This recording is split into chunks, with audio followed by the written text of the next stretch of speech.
What's up guys, and welcome back to the channel, where in today's video we will be recapping and analyzing the first 2 episodes of the Book of Boba Fett.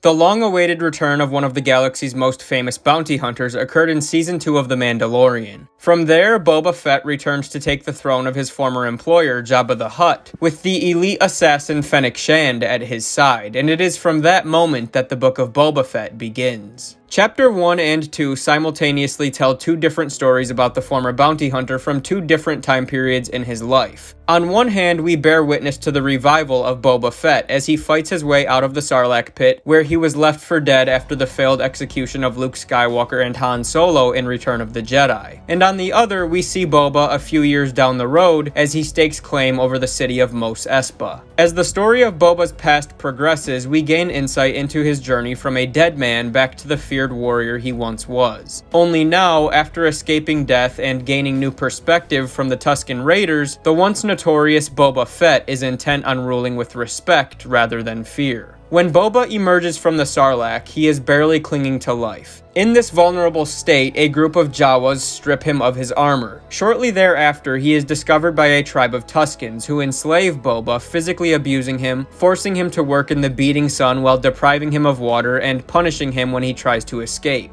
But when a beast emerges from beneath the sand where Boba and a fellow prisoner were forced to dig for water, the former bounty hunter puts his skills on display, conquering the monster and saving himself and the Tusken youngling who was watching over him from certain death. From here on, Boba continues to earn the respect of the Tuskens. He learns their ways. He is trained in combat by one of their warriors who easily bested Boba early on in Chapter 1. He protects them from foreign invaders and helps them to regain the respect and dignity their people once had. This an ongoing process which will likely continue in future episodes. Fast forward to present time, and we see how the people of Mos Espa accept Boba Fett as the new crime lord, as well as how Boba handles his new position. In Chapter 1, it is made clear that Boba has not fully recovered from his injuries he sustained within the Sarlacc, as he frequently spends time in his Bacta tank in order to heal and to recover when he is re-injured after an attempt is made on his life by a group of assassins who we find out in Chapter 2 were hired by the twin cousins of Jabba the Hutt. On the surface, it seems that most of the people of Mos Espa accept Boba as their new ruler. But as the story continues to unfold, we see more and more that he has many enemies to be concerned about. And thus far, the Hutts are unsurprisingly his greatest threat. The biggest dilemma that Boba is facing right now is finding a balance between leading his people with respect and integrity, while also instilling a healthy sense of authority, as that's what these people are accustomed to.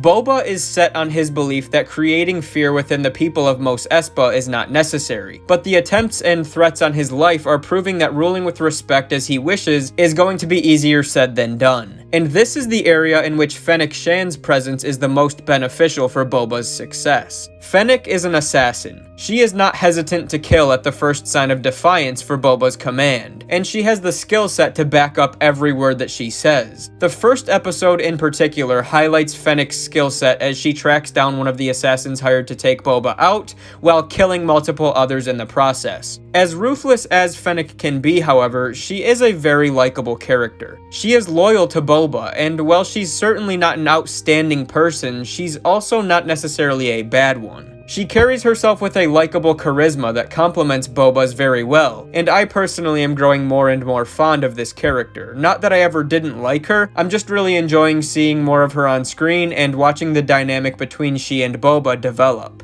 Boba's development in this story has also been very interesting, and to this point, I think it's been done extremely well. I like that in Chapter 1, Boba gets roughed up and beat down a couple of times. That, along with his long-lasting wounds, present a certain level of vulnerability to the character, and his struggle both to heal and to develop and refine his skill set make for a great story where we get to see him do a lot of developing. The flashback scenes are showing us how he got to where he is now, and how his ideals and his physical skills came to be what they are. And the scenes at present time on Mos Espa allow Boba to put these lessons on display. Now, to be honest, I wasn't disappointed with Chapter 1, but I also wasn't ecstatic. The pacing felt a little bit off to me as we kept switching from past to present, and I was a bit underwhelmed. It certainly had its moments, like the flashbacks to when Jango died, and to how Boba survived the Sarlacc. Those scenes in both episodes are really awesome, and the scene where Fennec and Boba are attacked in the street is pretty cool as well. Like I said, Chapter 1 is decent, but I felt that it could have given us more. Chapter 2, however, was a different story.